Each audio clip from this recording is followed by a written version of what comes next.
Yay, you got a house under contract. But what happens next? Let's talk about it.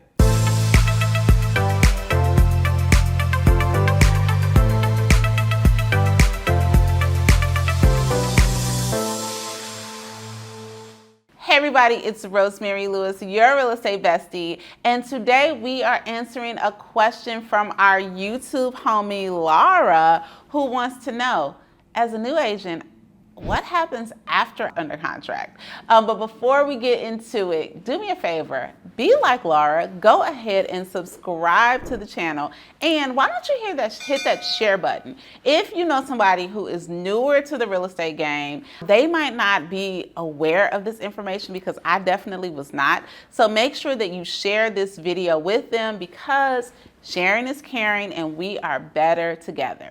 So let's answer the question.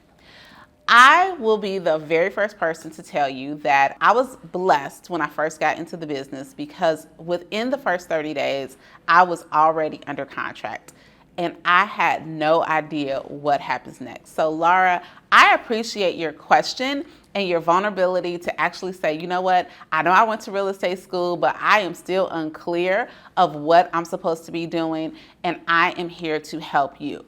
Now, I do want to preface this video to say that the contract to close process is going to look different from state to state. So for those of you that don't know, I serve the great Lone Star state of Texas in the far North Dallas area. Hey, send me some referrals, okay?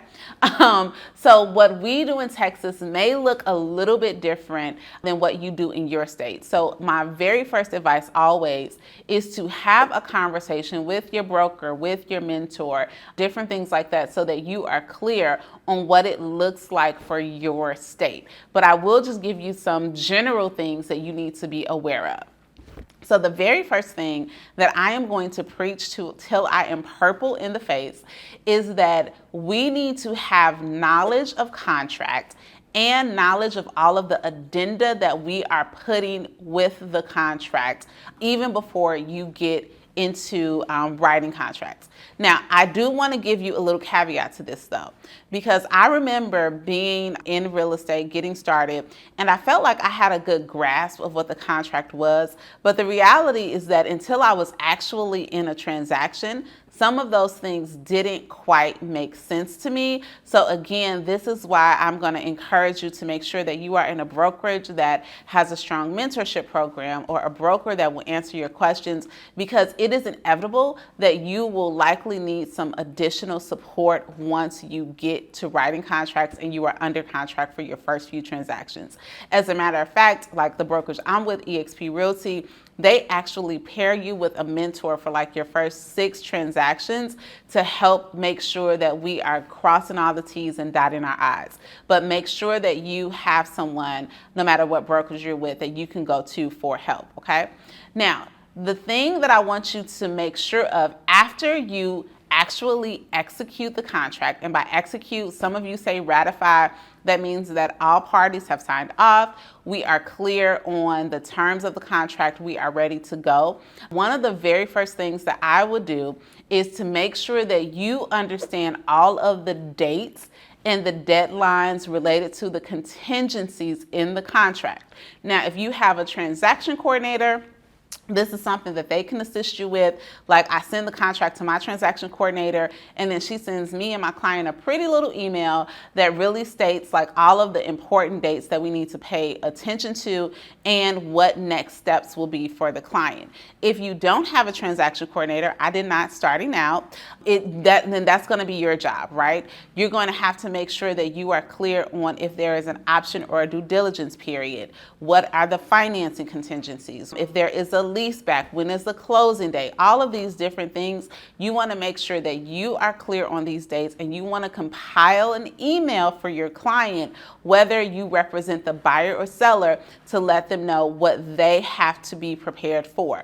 Now, this is extremely important because contractually, there are things that have to happen at a certain time, or the contract can be voided, or either party would have grounds for termination. Okay, so it is your job to stay on top of this. Now, again, this is where we differ from state to state, because, like, for instance, In Texas, we are not an attorney state, meaning that attorneys really do not handle these transactions for us because all of our documents are already promulgated and designed by attorneys. So the realtors are in charge of these dates or in charge of making sure their clients know.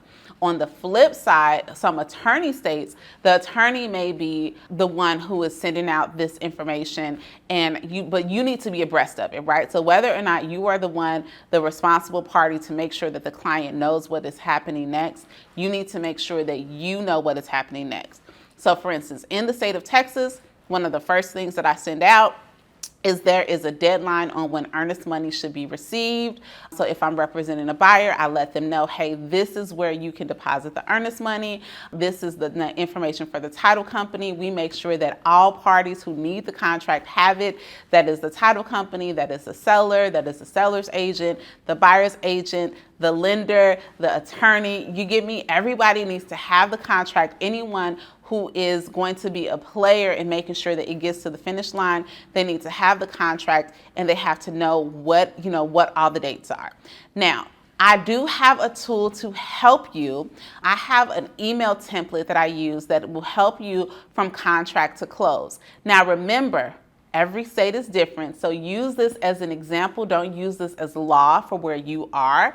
Definitely refer to your broker, but I'm hoping that it will be helpful for you.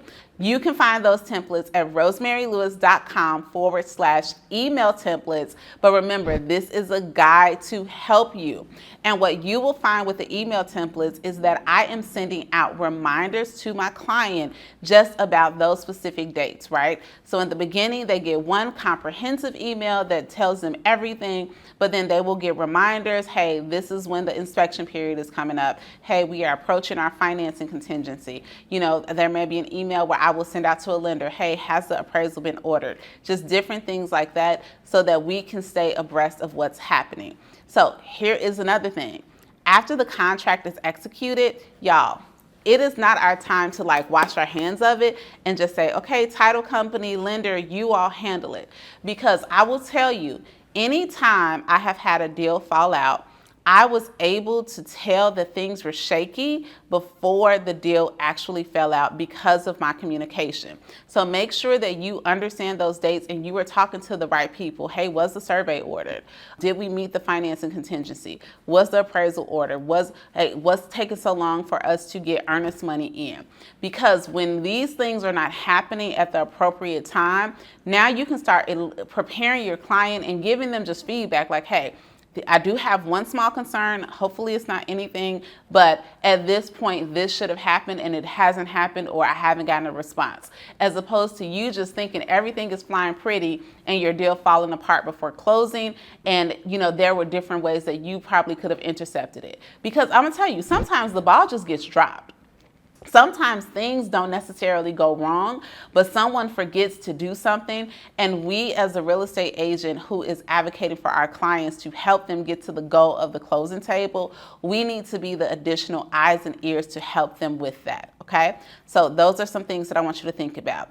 And then finally, I want you to really make sure that you truly, truly understand the closing process and you are guiding your clients through what to expect with the closing process. So, do they know where closing is, right? Do they know where they're supposed to leave the keys if they're sellers? Do they know if there's going to be a final walkthrough? Do both your sellers and buyers, have you told them about transferring the utilities in or out of their names? Are they clear on the condition of the property when they receive it or when they release it, right? Are they clear on the fact that this deal is not done until we actually fund, and you're letting them know what the funding process looks like? So make sure, again, that you are very clear and that you are communicating all of this to your clients, because the number one frustration that you will have is when your clients feel like they didn't know something was going to happen. They're not frustrated necessarily with the process, okay? But the process becomes frustrating when there are a lot of curveballs being thrown and they were not communicated with. So the biggest thing, y'all, is that you want to make sure that you're communicating. Okay, besties, I hope this video was helpful to you. And remember, if you want to just take a peek at my email templates, rosemarylewis.com/email templates, we will also link that here so that you can get a hold of them. Now, If you made it to the end of this video and you are not subscribed to my channel, for real, what are you doing with your life? Go ahead and subscribe and be like Laura, okay? Leave a comment. Let us know what you would like us to talk about so that we are delivering content that will help you along this real estate journey. I know that when you're getting started, it can be overwhelming and it can feel like a lot, but trust me, you are here, you are in the space, and you already have everything that you need in order to be successful. Talk to you soon.